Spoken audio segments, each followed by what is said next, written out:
I see so many people in Rec Room trying to get started making rooms or get the rooms they've already made to be successful and then get frustrated when it doesn't work out for them. As a top creator that spends ungodly amounts of time putting together gray rectangles,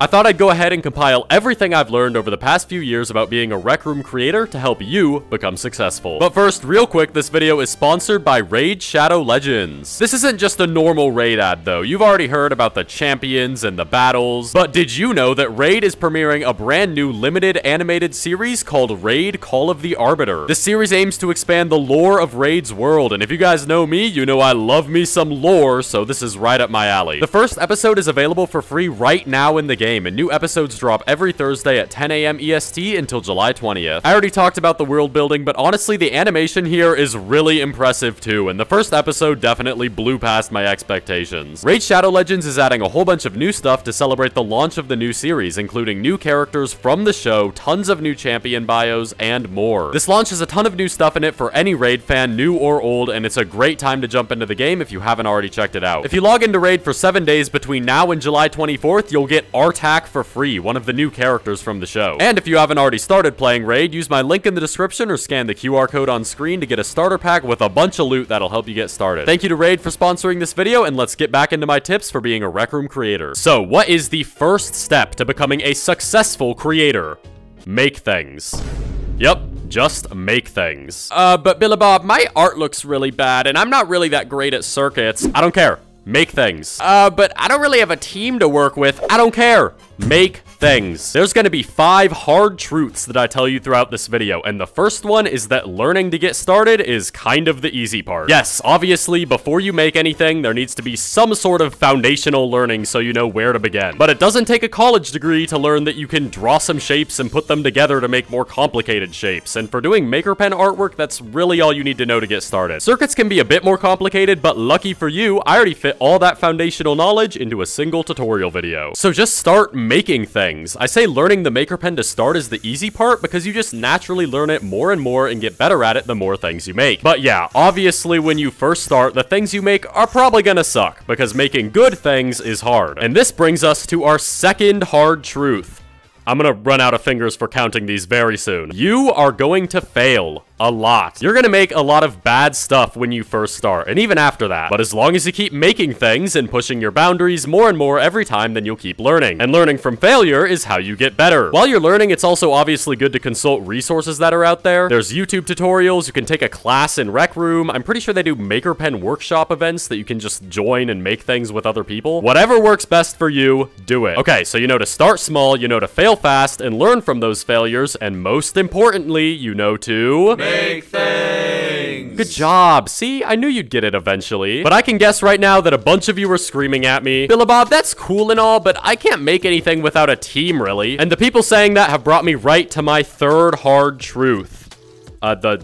The thing on my visor counts as a finger. You need to be able to do things on your own. Now, note that I didn't say you need to be able to do everything on your own, but you do need to be able to do some things yourself. So for now, I'd honestly just recommend working alone for a while, because the people who work best in teams are the people who work well on their own too. But how are you supposed to make anything on your own if you aren't a master at like every single aspect of game development? There's 2 options here. First, you could just learn more. You'll be a very valuable asset if you can do both good programming and good artwork. And the more different things you teach yourself, the more you can do on your own without needing to rely on other people, which is very useful. But obviously, that can be pretty hard, and also not everyone even wants to do that, so it's okay to just specialize with what you feel passionate about. So your other easier option for making things on your own is to just play to your strengths. If the one thing you're good at is making cool terrain, then just try making an outdoors hangout map that shows that off and doesn't need any circuits. If you're only okay at circuits, then make a Reddit post about some cool tech demo you learned how to make by experimenting with what you know. When I made my first room, this stupid jousting game, I didn't know how to do literally anything. I'd done programming stuff before, so I kind of understood circuits, but I was still definitely learning as I went, and it took me dozens of hours of debugging and trying different things just to make this simple game work. And clearly, even after all that, the game still doesn't work. I mean, what why is the score doing that? And the art in this room sucks. Look at this horse costume. But it still works well enough for the game, and that's all it had to do. For a lot of the decorations, I used pre-made props, because I didn't know how to make my own trees and bushes, and if that and everything else in this room isn't playing to my strengths, then I don't know what is. And yes, I made this whole game completely solo, and I followed a very similar approach for my second game. And I think the things I learned in that time, failing and figuring things out myself, was invaluable, which is why I'm now telling you to do the same. Alright, so let's assume that you're now at a point where you've failed and learned a lot, and you've already made some stuff on your own. If you want to keep learning, it's probably finally time to get a little bit more ambitious and start working with other people. There is one very important thing to keep in mind when looking to work with others, and that is hard truth number 4.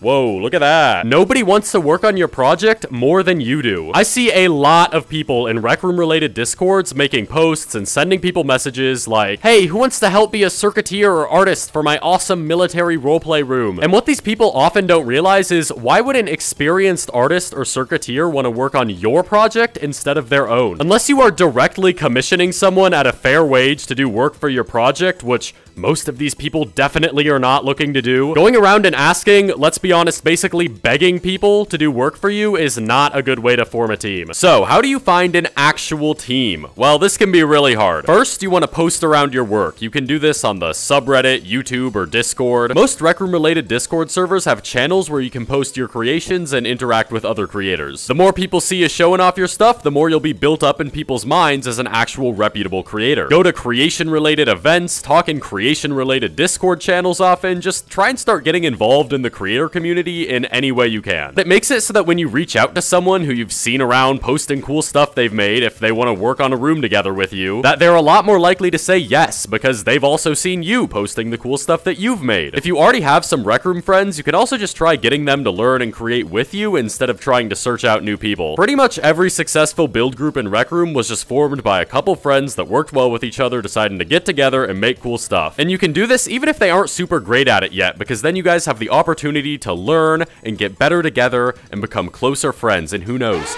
maybe even more than friends. Regardless of how you do it, start by just finding one other person that you work well with, and then you can go from there. And then, now that you have other people, all you have to do is... Seriously? You forgot? Just because I went on a little tangent on how to make friends, you forgot the #1 lesson of this video?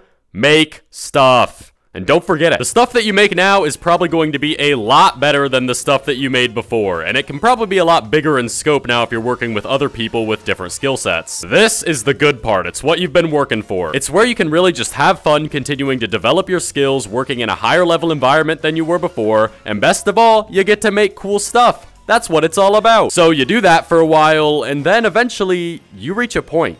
Maybe it's finally time to do that dream project. So you spend maybe hundreds of hours putting together this idea you've had in your mind for months, or maybe even years now. You make sure every last detail is looked after and the entire room ends up perfect, and then it's time to show it to the world, and it flops. Maybe you just couldn't make it as good as you wanted to. Or maybe you did make it how you wanted, but it didn't get as many visits as you'd hoped. And it's in these moments that you learn the final hard truth. You will continue to fail a lot.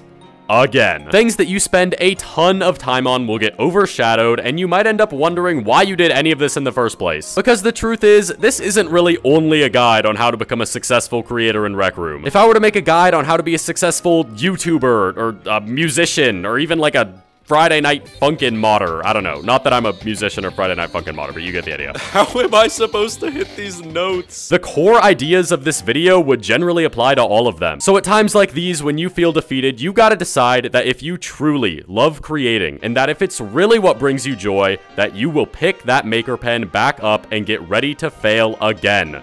And again. And again. And maybe, sometimes, you'll succeed. Or maybe sometimes you'll feel like you've never really succeeded. But when you can look back on the things you've made and the times you've had, I think that is the true success.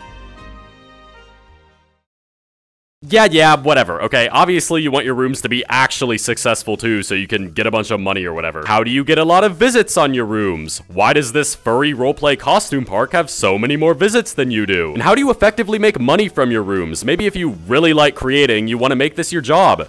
welcome to the club. I'll be covering all of that more tangible stuff in another 1 or 2 videos as a follow-up to this one eventually. I just wanted to make this video first because I feel like it's very important to understand these ideas before immediately chasing visits and money. So subscribe if you want to see those videos right when they come out, and use code BVRR in Rec Room if you enjoyed the video and want to support me. I'll see you next time. Goodbye.